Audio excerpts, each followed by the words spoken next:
Fantastic. Okay, well, welcome everyone again to the Get Good or Get Off virtual launch and webinar. I'm Ailsa Page from AP Marketing Works, and I'm here with co-author and colleague and buddy Joe Saunders from Wildfire Social Marketing.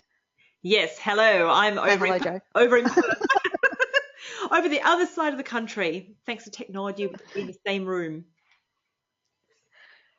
Yeah. All right. Well, look, we're really delighted that you can be here on the webinar with us. You know, we are very excited about the launch of the book, which which is Get Good or Get Off, and it's been out for about a couple of weeks now, I think. So we're just going to give you a little bit of background to the book, and then we're going to discuss some of the key themes, if you like, of the book. So just getting the ball started. Do you want to talk about how it all came about, Joe? Absolutely. So you're in charge of slides. Awesome.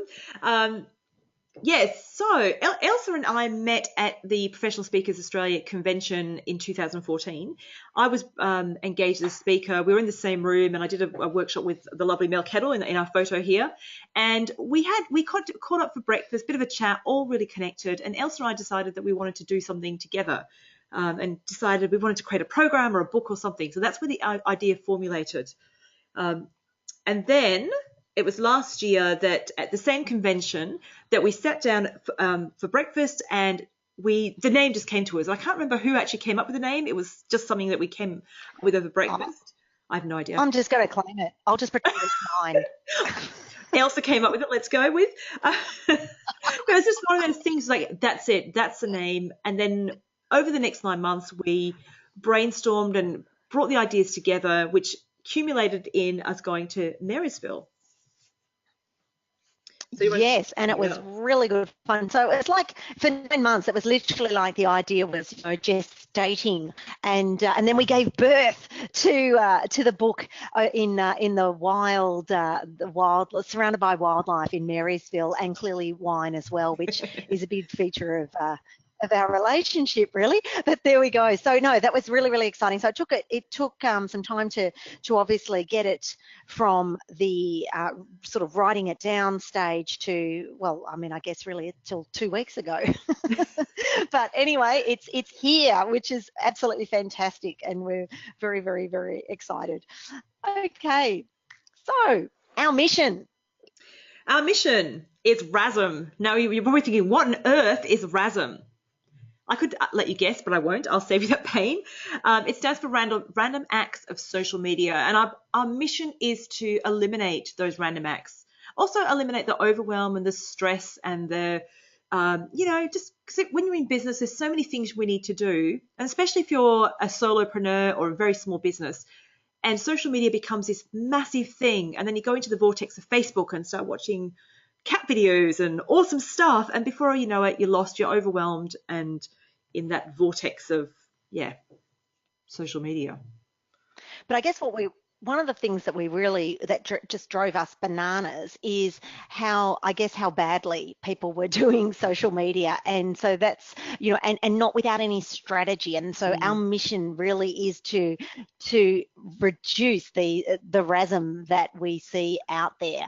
Yep. And I guess also to also reduce the zapping of energy, the energy zap that happens with social media, where people are just feeling overwhelmed by it and just like, which way do I go? And I certainly do a lot of workshops, and we might be talking about social media, and you can see just two sides of the room. Some people are just going, oh, kill me now, and others are really excited by it. So this is really our intention, is to help people move through this so that their energy's not being so drained. Absolutely. And then of course, and I'm going to sorry, go on.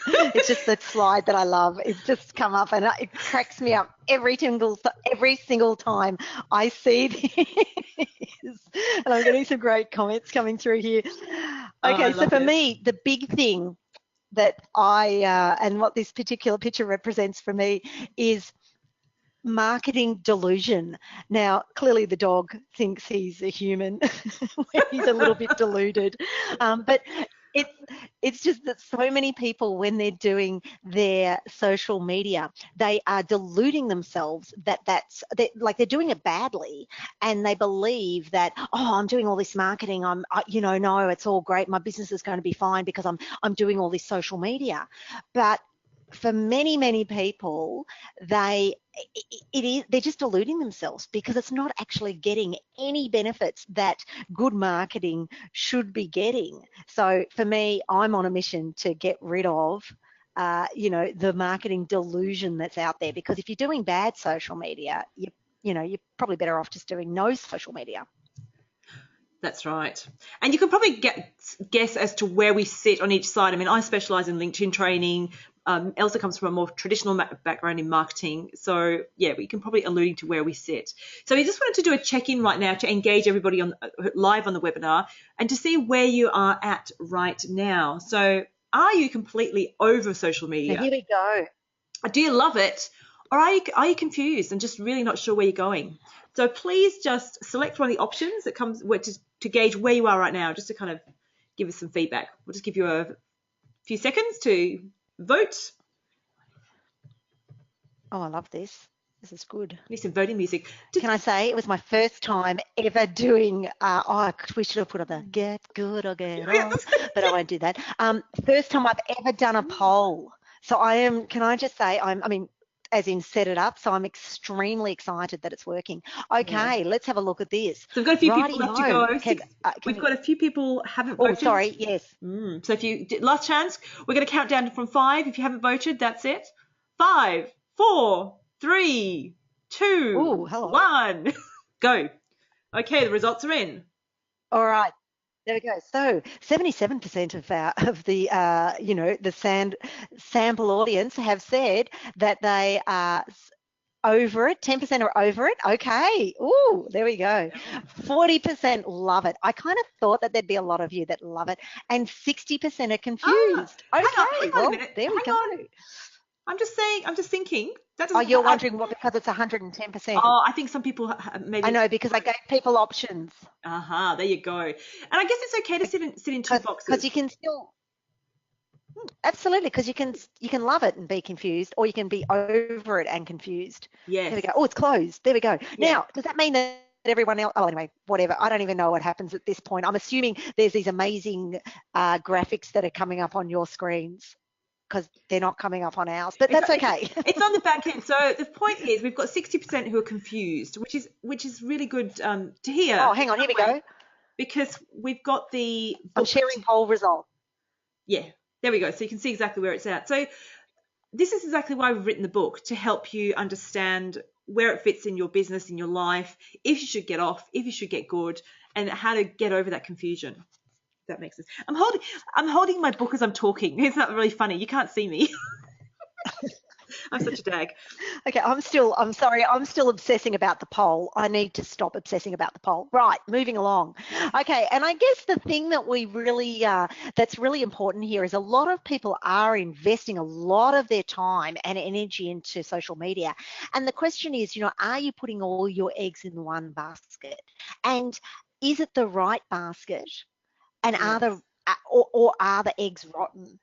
So really, this is one of the big questions that we need to ask, because if it's social media perhaps isn't the best thing for you to be doing, then we've got a problem. And secondly, if it is what you should be doing, but the way you're doing it is a little bit rotten, then that's not helpful either too. So our book is very much about, or the whole principle about get good or get off is about clarifying. It's about rotten eggs. No, it's not. It's about too many exactly eggs. Right. No, people trying to juggle too many eggs. So, and you go to different webinars and workshops, and you hear from different friends and family and business advisors. People say you need to do Twitter, you need to be on Facebook, you need to be on LinkedIn, you need to be on Snapchat. But do you? And why? And I guess one of the things that I always like to bring up, and this is because obviously as a marketer who not only does online stuff, but I do offline as well, the elephant in the room that often never gets talked about, but I'm here to say it, which is you can actually get off social media. Like that is an option, and it doesn't mean that your business will go bust if you do happen to get off social media. And it may not be get off forever or even get off everything. It might just be getting off one particular platform that's just not working for you. And it could be getting off Twitter because your audience aren't there, you don't enjoy it, you don't understand it, and you think, why are you doing it? Or if you're like Kirsty, who uses Twitter extremely well, and she's in our book, she might choose to get off something else that's not serving her. So the choice is there. And we actually talk about, we got some feedback from Monique. Do you want to talk about that, Jo? Just about what Monique, how she sort of discovered that, that was the one thing that she did. She decided to get off. Do you want to talk about that? That's right. And Monique's on the webinar. So hi, Monique. We're talking about you. So Monique read. Sorry. Hi, Monique. It's a bit strange. We're just talking about someone who's actually in the room. So Monique read our draft copy, so thank you for that, Monique. And the feedback was, just to quickly read her quote, is it was super refreshing to read a book that isn't all about why you must do social media, to have experts saying it's okay not to do it all. And she actually decided to get off Twitter altogether. So unlike Kirsty, who's doing Twitter really well and is in the book to talk about that, Monique decided to get off Twitter. And she does Facebook and LinkedIn extremely well. So it's about choices. It's about being really strategic, as Elsa said, and working out where are your clients, what do you love, and what's working for you. Yay, Monique, you can hear us. And I guess, yeah, I know, which is fantastic. All right. So now, look, if we actually look at some of the reasons to get off, and this is why it is important to think about this, because remember, what we're trying to do is we're trying to reduce random acts of social media. And if you don't know what you're doing and you're on a platform and you really go, look, Snapchat, I've got no idea what the hell I'm doing, this might be one reason to get off. The other thing is we are trying to reduce your energy zap. So, and so that you can actually be better in your business. So one of the reasons is you've got limited resources. Maybe you are just at the point in your business that you either don't have the time or even the expertise to do social media, and it just might be you're doing it badly, and in the foreseeable future you can't see your situation changing to change that for you. So that might be one. Another thing is that you've just got absolutely no strategy. You really don't know why you're on social media. So again, if without strategy, there's not really, the likelihood of you doing it well has been reduced. So again, another great reason to get off. Maybe, your customers are not playing on social media, or the people you're trying to get as customers, maybe they're just not on social media or the social media that you're on. So again, great reason to get off. Or perhaps you have been investing a lot of time or energy or money and you are just not getting the return on investment. Maybe you're doing it as part of your marketing strategy to get customers or to get, sales, and it just isn't happening. So that's 4 reasons to get off. And Jo's going to talk about the other ones. Yes, so the other ones, when they come to the screen, there we go. As I said, you might just be not happy about using certain aspects. So you might, like I said, not enjoy Twitter. You might hate Facebook, and I do come across people who hate Facebook with a passion and love LinkedIn. No surprise there. But you've got to think about that. Why do something that you really don't like? And especially if there's no return on investment, your customers aren't there, and there's no engagement. So, and this might tie into your strategy. So if you're doing things on any platform and no one's engaging with you, either re-look at it and look at one of the options to actually get better at it, or get rid of it if it's not working for you. Or the other one is it's over-automated. Now, we all want to work smarter and harder and have our social media working, and getting us clients while we sleep. But the reality is you can't automate you. You can't automate the relationships. So if all you're doing is scheduling things and talking at people, and of course you're not getting the return because of that, it's working at that balance for you. I mean, I do automate some things, but I manage it. So, it's about balance. And then the final one, and this comes up for many people, is there are too many risks. Some people don't like having their information out there, being too exposed. There's judgment, there's risks of, many fears of, bad comments, especially if you're in the restaurant industry or tourism. Sometimes you can attract those negative comments, and how do you manage that? And then it becomes this massive burden. So that might be some of the reasons to consider getting off certain aspects of social media.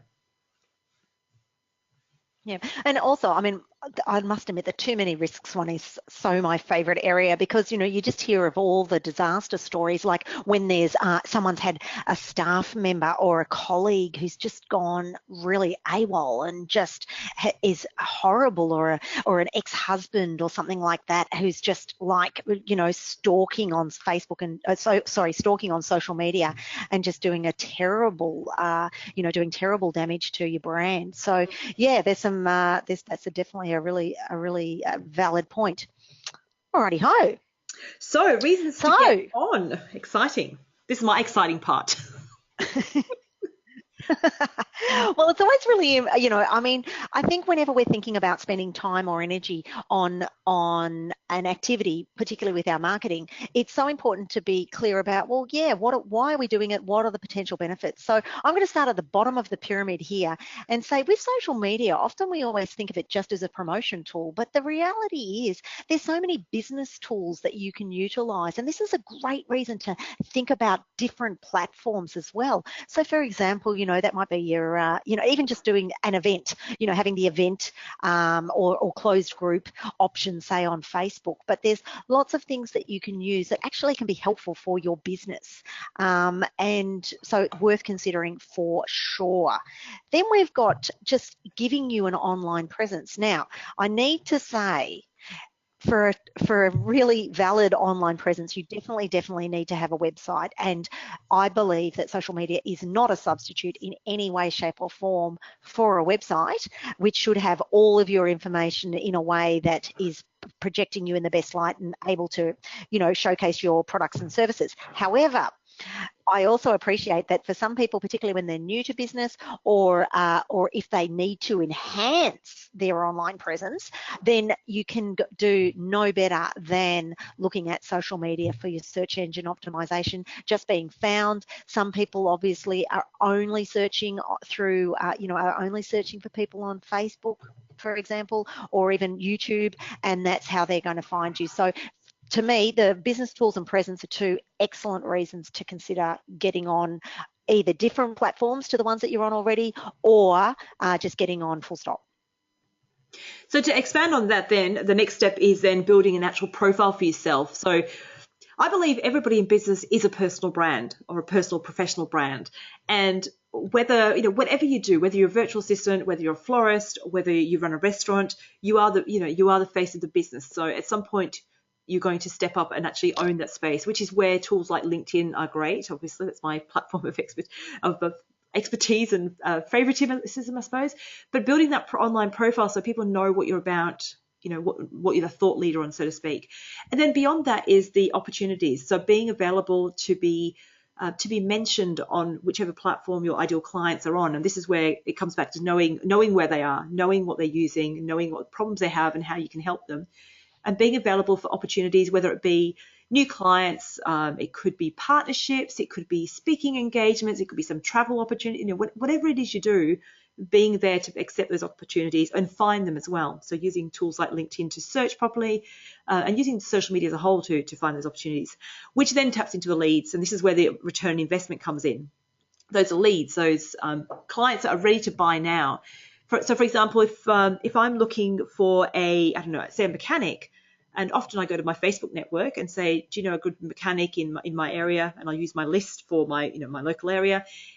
If that person doesn't have a Facebook page, it's very difficult to kind of, connect with them. If you sort of have to go, oh, I've got to ring them now. And, so sometimes it's just being in the right place at the right time to accept those leads so that people can connect with you. Now, the other thing to keep in mind is people are using social media all hours of the day. So if late, and also we've got time zones to deal with. So if it's late at night, you want to be able to accept leads through, whatever system online while you're sleeping or while you're doing something else. You might be at a meeting. So yeah, they're the reasons to, some of the reasons to get on in a nutshell. Anything to add to that, Elsa? And I guess Yeah, I was just going to say, just actually joining the bottom of the pyramid, almost to the top of the pyramid, is that, one of the business tools clearly that social media provide is a contact, a way of being contacted, Mm. and it is a great way to get leads. So some people might just choose to, they just want to DM you. They might, that again, they only want to contact you through LinkedIn, whichever. And if you're not there where people want to contact you, then you will miss those opportunities. Okay. That's right. And that kind of Move taps on. into the, having your contact details on your website, having your social media on your website, having your physical address on your website, being contactable so people can get into. Oh, don't get me started, Joe. It's just about the. I've just been trying to track down some people, and I cannot believe how few people have a physical address. A way of contacting them by physical address on websites. Anyway, but that's just my little. Yes. Sorry. I'll just go and put my soapbox away now, shall I? Right, back to you, Joe. So how do you get good? And this is the conundrum that we kind of want to go through. And like I said, it comes back to strategy. So we're just going to go around this circle. So we want to start with, social media is a community. Each platform within it, you'll build a community of people, and you'll become that go-to expert in your community, being a thought leader, being part of the community, collaborating, all those sorts of things. And then, social media obviously is driven with content. We hear content is king. I don't believe all content is king, though. Some content is king. Absolutely, and you've got to have content that people are like whoever you're trying to engage with. You've got to have content that they're interested in, and having a strategy also around your content about how you're going to produce it, in what format, and also how you're going to leverage it as well. Because to just be a content producing machine, that might take you away from actually running your business. So you've got to work out ways of also being quite efficient with that. Yeah. Okay, so that's number 3. Well, that's right. So being consistent. We've got a question too. Oh, a question. That's okay, but I'll answer it at the end. Okay, great. Yes, I know. I was very excited. Yeah. And having the consistency. So you see a lot of people get really excited, especially when they've been to a social media workshop. You'll learn that Facebook's the new thing. You're going to give it a go, build your page, optimize it, schedule a few posts, and then you forget about it and leave it by the wayside. So you need that consistency, because if you're not consistently putting out content, but also engaging with people, then you're not going to drive the conversations in, which is the next point of the strategy. Because the value in social media, it's not in the content. It's actually in the conversations. The content drives conversations, because social media is a relationship building tool. And if you think about traditional media, which Elsa can tell you all about, but when you go to a networking event, you don't just hand someone an information brochure or even just a card. You actually have a conversation with them. And it's the same online. So if you can build trust. So if you can bring that into your social, that's how you can get good. Absolutely, and I think part of the strategy around commitment is realizing what you can actually bring to the table as well. Like, how much time do you have? How are you going to manage this? How are you going to manage a consistent presence, so that again you're building trust and you are actually able to engage in conversations as well. So. Yep, they're sort of the 4 things. I think in our book we actually cover about another. I think we have 6, don't we? So we break that down into 6 things. So 5. I'm just going to answer a question. 5, Elsa. 5. Oh, crikey! You're adding. How about I read my book again? But I'm just going to I'm going to answer a question. We have a question. Why is having physical address on your website important nowadays? Okay. This is because some people still like to use snail mail, and you might be missing out on things such as people might want to send you a birthday card. They might want to send you a gift. They might also just they might want to send you a book. They might also just want to know where you are, to get a bit of an idea of, what part of the world you're in.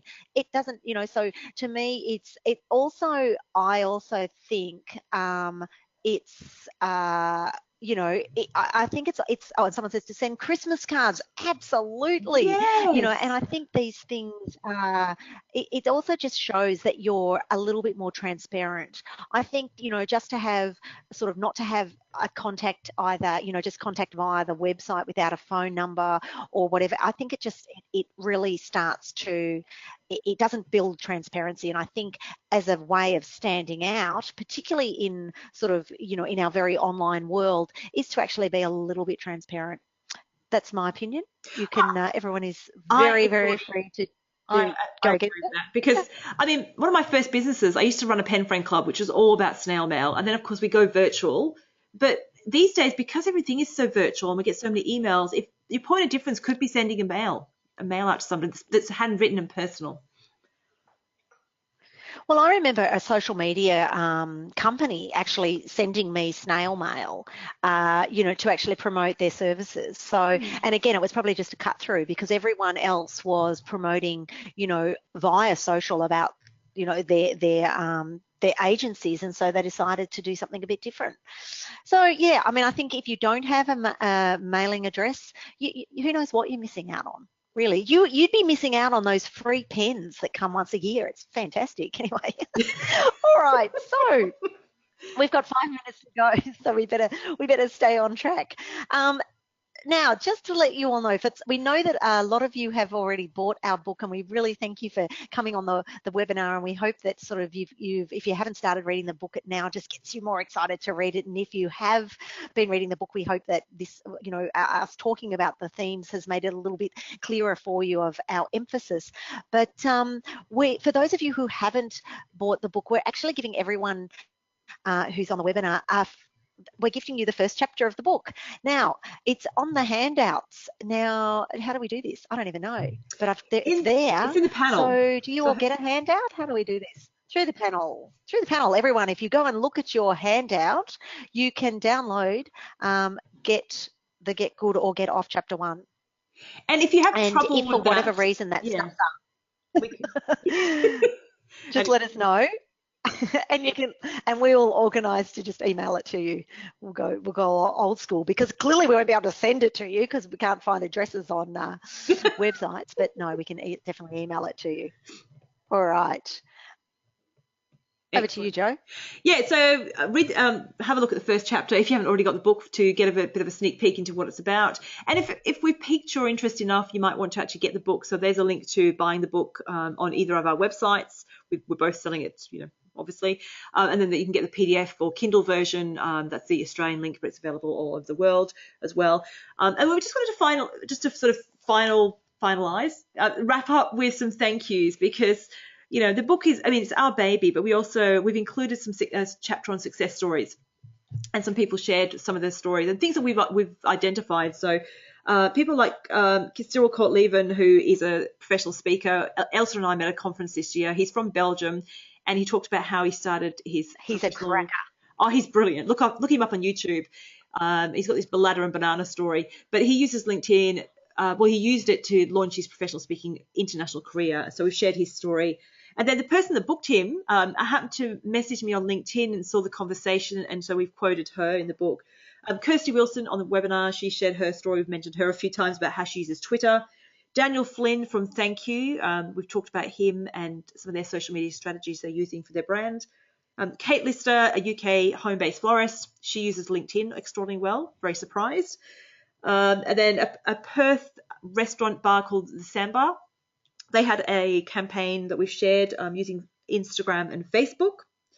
Then we've got 3, which we call business communities. So people who run a business but have actually built a community, all using Facebook. So Linda Reed Enever, Natasha Denman, and Sarah Cordner. So you can read about their stories and how they've built their own community. And by doing this, we want to inspire our readers to think more, think beyond. What could they do? How could they leverage some of these tools and do something that fits their business? And finally, the other person I need to thank is Tim Hughes, who's the #1 social selling genius in the world. We'll call him Genius. He's written the foreword for our book. So it was really nice to have his endorsement because he's very cool. Hi, Tim. Yeah. No, absolutely. So, it is, for us, I think Jo and my speciality is breaking down information into bite-sized chunks so that it sort of hopefully everyone goes, oh, right, okay, I get it. And we certainly, have been able to support our methods by using these great examples of people who are doing stuff really, really well. So, yeah, that's good. And then, of course, if we also like to say that well, certainly from my perspective, because I'm more of your get off coach, and Joe's definitely your get good coach. That makes me giggle still. Get off coach. I know. I really should stop saying that, shouldn't I? It's going fun. to be so misconstrued. Anyway, so the point is that, yes, look, you can connect with us on social media as well, and I just like to always say here, and please just take a lot of my social media with a grain of salt. But I'm in the process of getting good. Or getting better. Anyway, there we go. Oh, crikey, I shouldn't really say that, should I? But anyway, there it is. Okay, so a big thank you to everyone for listening. If there are any questions, feel free to whack them through now. Otherwise, we're going to wrap this baby up and all get back to having a cup of tea. But if you've got any other questions and you want to contact us directly, we're more than happy for that to happen. Last words, Joe? Go get good or get off. And get our book. Yeah, if you haven't got it, read it. Exactly. There you go. Yeah, that's exactly it. No, we really do. Our mission really is to make social media not a headache for you. That is just so important because it's becoming too much of a headache in business. And we really hope that, that through Get Good or Get Off and through our collaboration, Joe and my collaboration, that we can kind of provide the yin and the yang of social media. The east and the west. Help small businesses. East, west, yin, yang. That's right, the east and the west, and yeah. And also, if anybody's listening or listening to the recording who has an organisation or a conference, we actually do a lot of speaking, and we've got a workshop and presentation that we deliver to audiences. So we've got a hands-on workshop. We've delivered it already on the Gold Coast. Went down quite well. So if if you or anybody who is looking for a speaking dynamic duo, then yes, book us. And call us. Yeah, it's like that's right. We need to finish off the call to action there. Yes, then book us. We'll be very, very happy to. That's it. All righty ho. Okay, everyone. Well, look, thank you so much, and thank you for the lovely comments that have been coming through on the webinar. And I reckon it's time for a sign-off. We haven't really got a sign-off, have we? But except to say, have a great afternoon. So see you later from Melbourne. And see you later from Perth.